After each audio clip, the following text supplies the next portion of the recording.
Menino, 13 anos, acho que é um homem, não paga uma conta, qualquer coisa que vai fazer está cansado, não estuda direito, nada, aí vê uma menininha. Eu já estou no tempo de namorar. Eu acho que você está no tempo de eu castrar você, eu não é? Você sossegar esse fogo. Você está rindo, mas é sério. Você tem que entender o tempo da espiritualidade, o tempo de investir em leitura, em busca por Deus. É muito importante isso, gente. Descubra o seu tempo, as coisas que têm que acontecer, né, no seu tempo. Para alguns, esse tempo pode chegar um pouco mais cedo, para outros, um pouco mais tarde, para outros, chega no modelo mais fácil, para outros, no modelo mais difícil. Mas entenda isso. Eu vejo pessoas querendo viver o tempo dos outros, eu quero pessoas querendo viver coisas fora do tempo, antecipando e quebrando a cara, tomando decisões equivocadas, e pessoas que sequer são capazes de entender o seu próprio tempo. O próximo, o tempo de Deus, tem o seu tempo. Pastor, mas o meu tempo não é o tempo de Deus? Não era isso que você está falando? Não, o seu tempo é o tempo que você tem que aproveitar para estudar, é o tempo que você tem que aproveitar para investir em você. O tempo de Deus é aquilo que Deus quer fazer na sua vida, e é importante você entender isso. Quando é que Deus vai fazer? Quando chega o tempo dele. Eu participei de uma igreja e eu era vice-presidente dessa igreja durante um bom tempo, e muitas vezes eu vi pessoas querendo criar conflitos entre o pastor presidente e a mim, querendo que eu o confrontasse, criasse problemas, porque muitas pessoas, por algum motivo, afinidade ou outras coisas, ou por uma visão equivocada, viam uma liderança pastoral na minha vida. Mas eu entendi que aquele não era o tempo de Deus para a minha vida, e que o tempo de Deus para a minha vida ia chegar.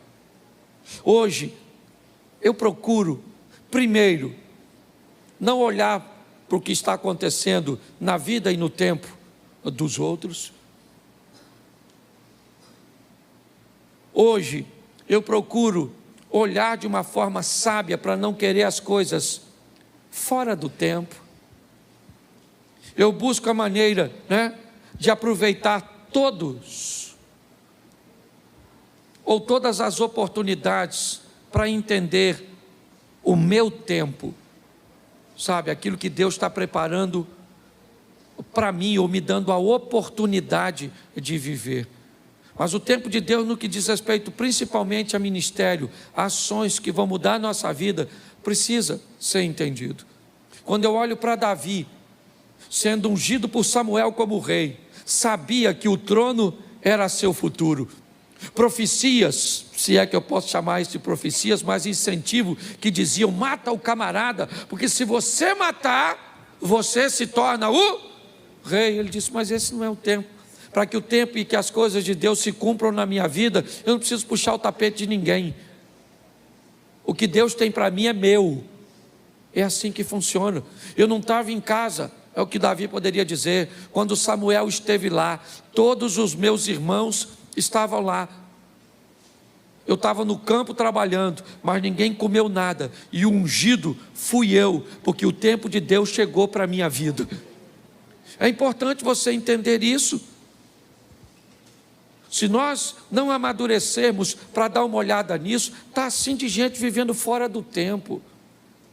Adultos vivendo como adolescente, pessoas que tinham uma situação financeira melhor ontem e hoje continuam gastando no mesmo tempo. É assim que funciona. Homens casados vivendo tempo e comportamento de solteiros, pessoas invertendo tudo e pior, trazendo dores, desconfortos, adversidades para a sua vida. Está na hora de você tomar uma decisão para mudar a sua história. É para isso que você vem à igreja, sabe para quê? Para entrar pelo teto paralítico e para sair pela porta andando. Nós vamos para a presença de Jesus para sair de lá melhor do que entramos. Esse é o propósito. Sair daqui uma esposa melhor, um marido melhor, um colaborador melhor, um empresário melhor, um pastor melhor, um amigo melhor. É para melhorar. O trabalho do Senhor tem o propósito de nos levar para a próxima fase da nossa vida. E para me encerrar, por causa do tempo, nós temos o fim dos tempos. Nós temos aqui, rapidinho, o tempo dos outros, fora do tempo, o meu tempo, o tempo de Deus e o fim dos tempos. Quando nós estamos olhando para esse ambiente, Mateus 24, 44, por isso, estai vós preparados também, porque o Filho do Homem há de vir a hora em que não penseis. Quando nós olhamos para esse texto, nós descobrimos que nós estamos chegando ao final dos tempos, as coisas se cumprindo, as coisas acontecendo. E por favor, igreja, não se preocupe quando vai ser. Não fique preocupado se é amanhã, se é no ano que vem. Não fique preocupado. Tenha uma preocupação: eu preciso estar preparado. Quando a trombeta tocar e Cristo voltar para buscar a sua igreja, e Ele vai voltar, porque Ele não é homem para que minta, nem filho do homem para que se arrependa. E por que é que nós investimos em vidas aqui para melhorar a sua qualidade? Porque não há evangelismo maior e melhor do que alguém olhar para você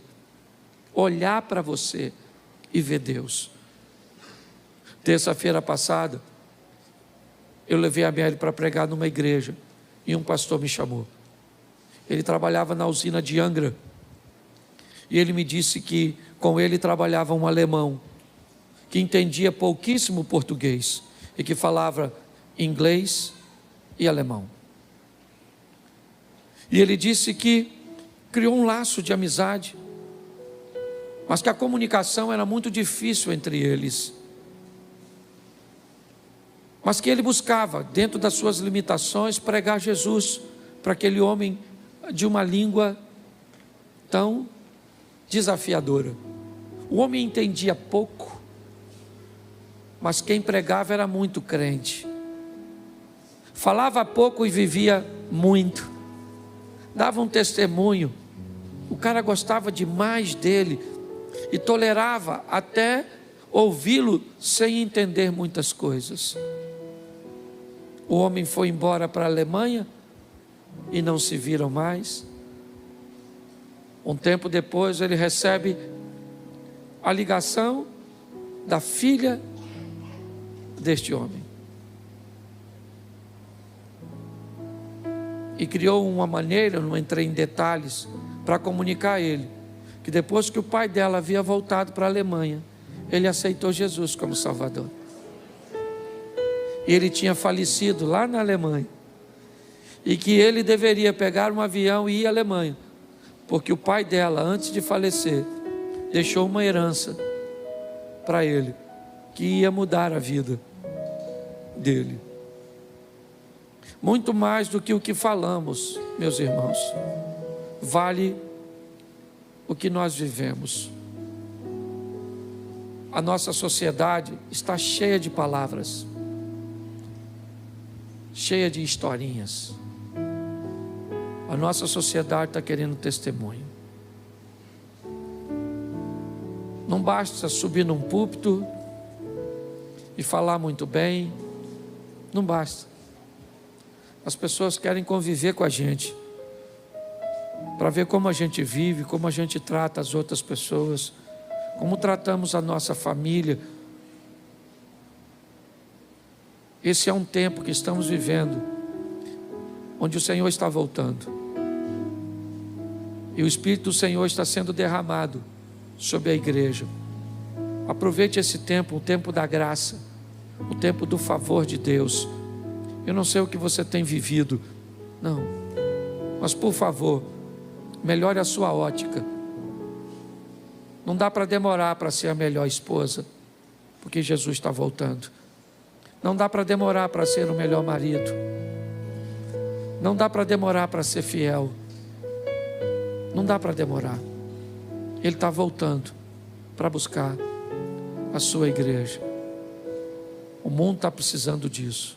Se você acha que está desafiador agora, imagine esse período do ano que vem, o período das eleições. Deixa eu avisar a igreja de uma vez. Em julho do ano que vem, eu vou tirar um tempo para falar de política aqui na igreja. Em julho. Vou mostrar um pouco a igreja. Alguns já sabem, outros, eu não gosto de fazer isso, mas eu acho importante. E a partir de julho, nós não vamos mais falar de política na igreja, até a eleição terminar. A partir de julho, e assim que acontecer a liberação da propaganda eleitoral, eu vou pedir o favor de todos da igreja, que tiverem um adesivo de política no seu carro, não estacionar dentro das nossas dependências. E que aqui dentro nós não vamos falar de política. Nós vamos orar por nossa nação. Porque nós estamos aí praticamente entrando numa guerra. Talvez muitos de vocês, na última eleição, perderam relacionamentos de familiares e de amigos, que saíram do grupo ou removeram você, e que nem fala mais contigo direito, por causa de uma eleição. Isso é um absurdo.